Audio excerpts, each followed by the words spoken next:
not.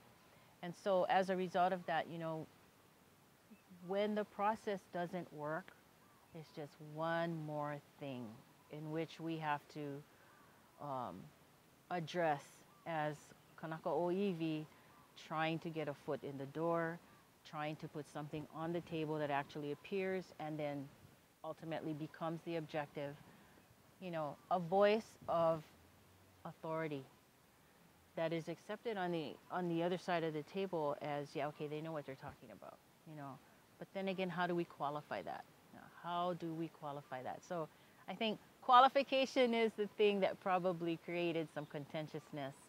You know, the longevity of a person's aloha for Halawa Valley as opposed to the kupuna, and then we have that protocol. And so I think the process, if I look back on it now, the only thing that really bothered me was, as I've stated before, that, and then again, the fact that we spent all this money, all these millions of dollars on a plan that is flawed and is almost, I wouldn't say it's of no use, but the heart and soul and mana'o and mana of the people who put it there, even though they knew, you know, we all knew we wouldn't have everything in there, but at least the things that we stressed that were very, very important, some of those things were edited, revised, you know. And so this whole idea of trust is an issue in terms of this kind of process, yeah? So what do you think, hon, in terms of the process? Well, when everything came to a head and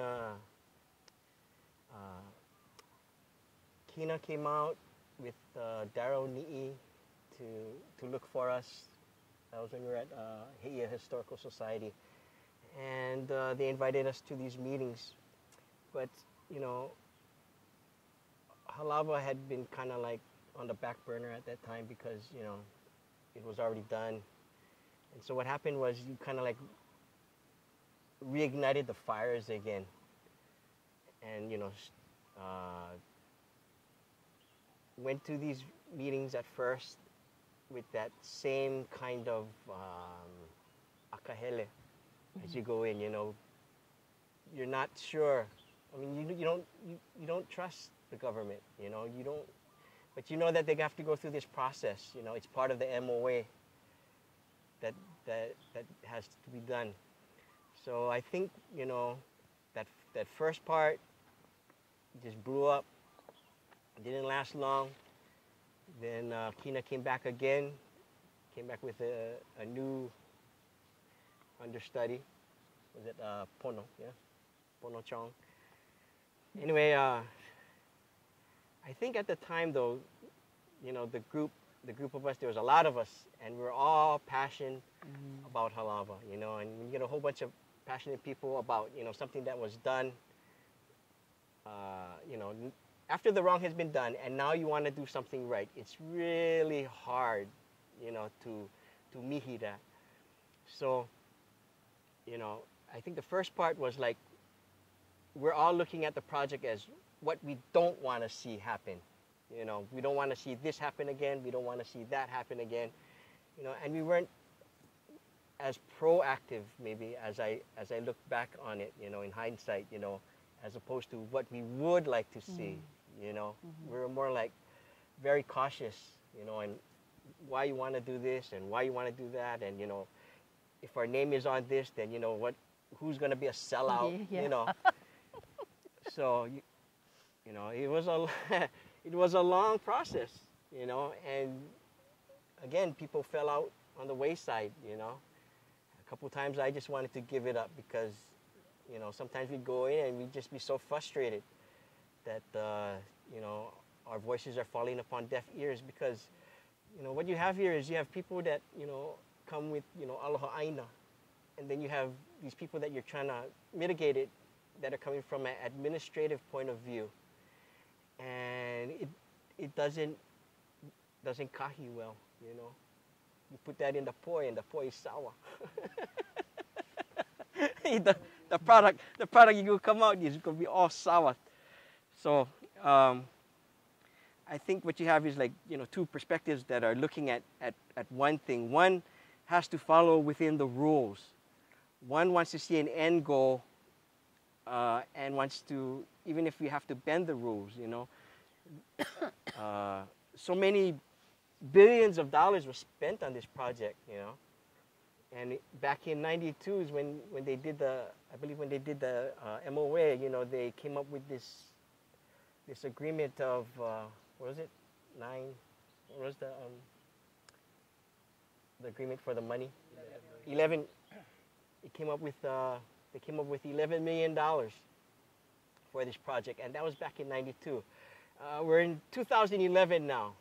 That, even if we still had $11 million, it's not enough for, and when we finished the project, I think it was in '08,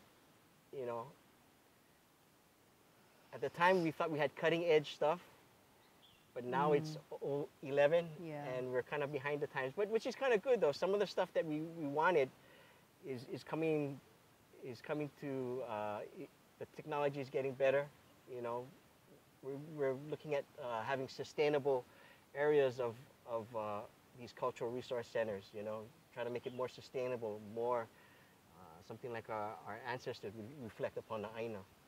So in that perspective, it's getting better, but as far as everything, the cost now, everything is going to be more expensive now than it was back then. The process had to be done.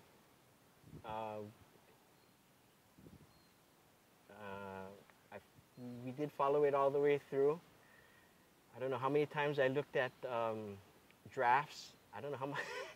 I don't know how much money was spent on drafts. They could have just, instead of give us that nice paper, just give it to us. The part that they changed out. They didn't have to print up the whole thing all over again. I don't know how many. That must have been done about a dozen times where we got, we got piles and piles of drafts and phases in our house that are taking up a lot of unnecessary room. And maybe when this is all done, we'll just burn all the extras and keep whatever we need, as monuments of stupidity. But I think the main thing we want to get in this process is that something like this would not happen again. So that our message would be, if this ever happened to another cultural site, that they would have to take these steps in order to complete that. And I think somehow we did touch upon that, and we did make changes for that, we definitely, have changed the way contract archaeology kind of has to be a little bit more, what is the word I'm looking for? Contract archaeology has to be a little bit more... You have to be a little more diligent. A little bit more diligent and a little bit more up to on Hawaiian culture. They just can't look at it as something what they think or what they read in books, because the amount of books that we have are limited as far as our culture, and what we have out there in the great expanse, which is Kupa'aina o Hawaiʻi, as far as places that have been not discovered, is vast. So anyway, I think the main thing for it was, not for it to be repeated. But it was. But it was. which leads us to adverse impacts. Which leads us to adverse impacts. Which is... kind of touched upon that, but if you guys want Okay, that's good. Yeah.